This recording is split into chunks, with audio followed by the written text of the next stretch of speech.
Luca, a Cocker Spaniel, who is a little bit sound sensitive, we like to say. Sound sensitivity means that the dog is reactive to sounds. Now this could be an illustration of cortisol in their blood. It could be that he's being territorial. He just wasn't socialized or conditioned to be around sounds. Now we have a friend that's going to be helping us out who's outside in the hallway right now.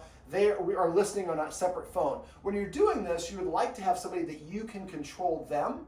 Because we want the whole purpose of this activity is we want to give the dog exposure to the stimulus at a low enough level of intensity so it doesn't need to bark. And then when the stimulus happens, the dog gets treats. After a while, what would happen is the stimulus happens, and after the people walk by, then I get a treat instead of barking. If your dog barks, that means the stimulus is too loud, too close, or moving too fast, and you really have for lack of a better word, contaminated or rendered the activity not very helpful. So I'm going to have him, yes, come on over here, buddy. Luca. All right, so Jay, if you want to go ahead and walk on by, and just a light conversation. So are you walking by? Yeah, so talking about his beautiful eyes, unbelievable eyes. Probably the best eyes you ever have. Great, so delicious, so good. Perfect. Now you see that I accidentally bumped into this thing and he moved away. That's an indication of sound sensitivity. Now James, I'm going to go ahead and take this phone off speakerphone if I can, so that we can't hear you when you're talking. You'll hear us, but we're not going to hear you because it's coming through the phone and the door. James, go ahead and if you want to walk on by the other direction. Now I have treats ready to go. And I can't hear him in the doorway. So I hear the sound. I'm going to release a treat.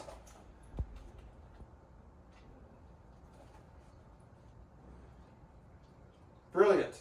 Now, when the sounds are happening, we're delivering treats. When the sounds stop, the treats stop. James, I'm going to have you do the same thing you just did, but this time if you could talk a little bit louder.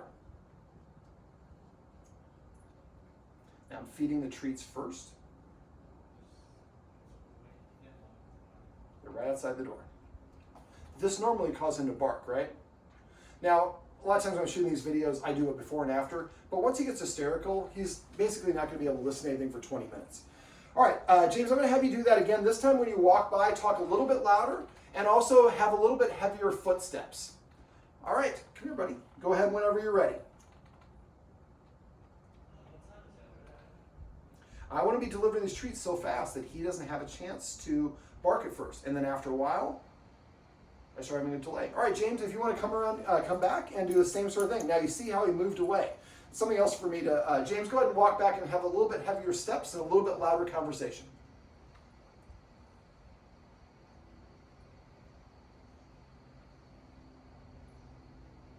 I'm not hearing you guys.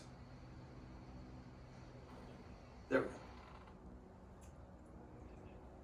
Yep, go ahead, come on back.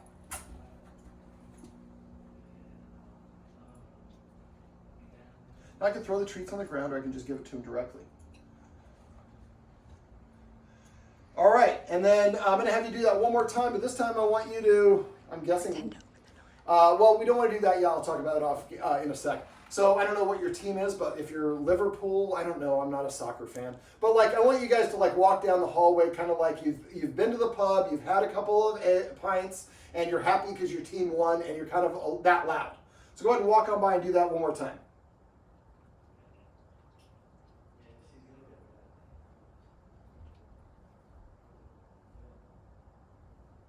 Perfect.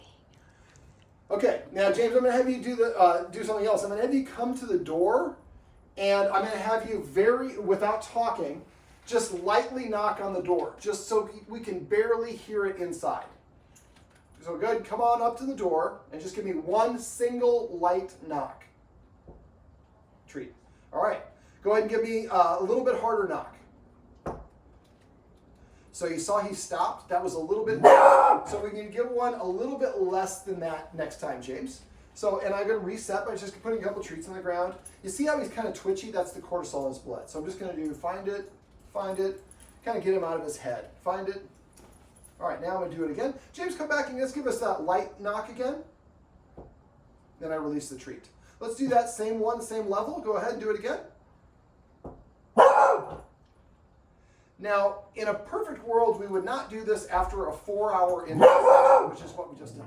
So basically what we want to do is expose them. So when you're doing this, if James or anybody, your friend is talking, or headphones would be preferable so we don't hear this. And then basically give me a very light knock, and then I release the treat. Now, this is because he's really tired because I've been here for a couple hours and all that. This is, come here, buddy. I like to say this is like riding a roller coaster. And you're riding a roller coaster, you're on your butt, you're not doing anything. But you probably burn 500 calories in 30 seconds because of how intense the experience is. This is a very intense experience for the dog, even if they're not acting out. So the summation of this is we want to have a controlled stimulus that we know he reacts to, where we control it and we keep the volume or the speed or whatever is lower. And then the sound happens while I'm holding the treat to his lips, and as soon as the sound, and then I release the treat and do it again. And you're giving a lot of treats for this. Now, this is as intense as it's going to be for him. Now, we can have the person on the other side knocking very lightly and gradually knocking harder and harder and harder. This might take a couple repetitions. Eventually, it sounds like the police are banging on your door, and he's looking around saying, you know, somebody around here owes me a treat, right? So that sound is now a precedent. That means I'm going to get a treat. So we've changed the emotional response from a negative to a positive. Now, there's also different elements to it. If I jiggle the door handle, that's also one. So I might make that part of it. Here, Rio. So you heard that sound, but nobody came in. And I made the sound lightly. So we throw it there. Just a tiny bit. So you see he's looking at it, but nobody's coming in.